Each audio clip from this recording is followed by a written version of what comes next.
अगर आप एक पुरुष हैं और विवाह जैसे पवित्र बंधन में आपकी अटूट आस्था और श्रद्धा है, हाल फिलहाल में ही आप अपने लिए एक परफेक्ट पार्टनर ढूंढ रहे हैं, तो थोड़ा ठहर के अतुल सुभाष सुसाइड केस से 4 सबक सीखने बहुत जरूरी हैं। दोस्तों, अगर मैं भारतीय इतिहास की बात करूं तो एक समय ऐसा था कि जब ये बहुत सुनने को मिलता था कि लड़कियों के साथ उत्पीड़न हो रहा है, उनके साथ अन्याय हो रहा है। पर अब अगर मैं 10 वर्षों की बात करूं तो बीते 10 वर्षों में कहानी पूरी तरह से उल्टी हो चुकी है। अब एक बहुत बड़ी तादाद में यही कहानी पुरुषों के साथ दोहराई जा रही है। पुरुषों के साथ उत्पीड़न हो रहा है, उन्हें प्रोवोक किया जाता है कि वो सुसाइड कर लें, और अफसोस उनकी कोई सुनवाई नहीं है। अगर मैं दिल्ली की बात करूं तो दिल्ली में एक एकम न्याय फाउंडेशन है, उसने अपनी एक रिपोर्ट तैयार करी और उसने बताया कि बीते कुछ वर्षों में 306 केसेस ऐसे थे जहां महिलाओं ने अपने प्रेमी के साथ मिलकर पतियों को मौत के घाट उतार दिया। और इस रिपोर्ट से जो युवा वर्ग है वो इतना आहत और डरा हुआ है कि अगर हम एक भारतीय सर्वे की बात करें तो 23%, 23% युवा अब शादी करना ही नहीं चाहते। विवाह जैसे इस बंधन में उनका कोई विश्वास नहीं है। वो ये मानते हैं जिंदगी मिलेगी ना दोबारा, उसको सिंगलहुड में ही जीना है। जब ये घटना हुई तो उसके दूसरे दिन जो 1.25 घंटे का ये वीडियो था वो मैंने इत्मीनान से देखा और एक्सपर्ट्स क्या कहते हैं वो सुनने का प्रयास किया। मोटे मोटे तौर पर 4 बातें जो मुझे समझ में आई हैं वही मैं आप लोगों के साथ शेयर करना चाहती हूं।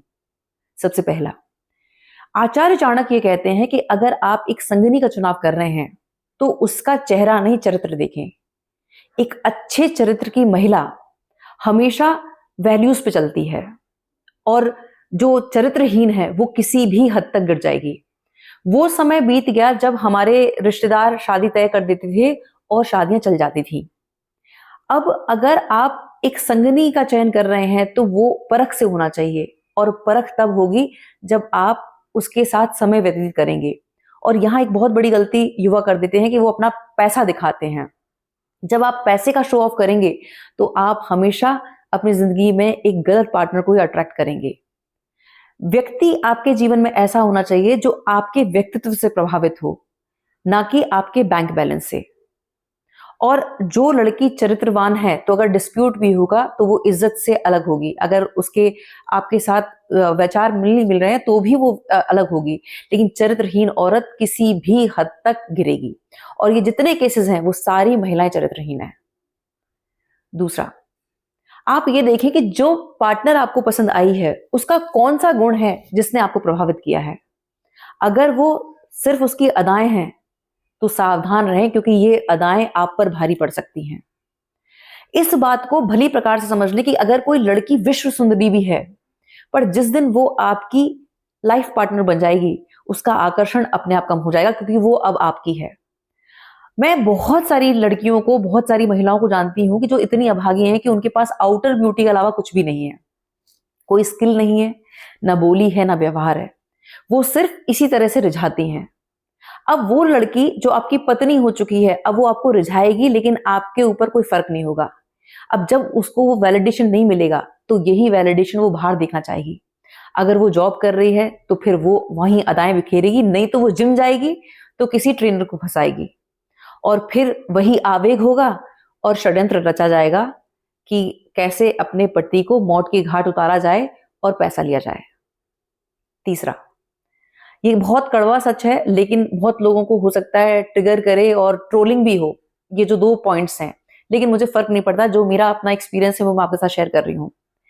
जब एक अमीर पिता अमीर बेटी को गरीब के यहाँ नहीं ब्याहता है तो आप भी किसी गरीब की बेटी को ना लें।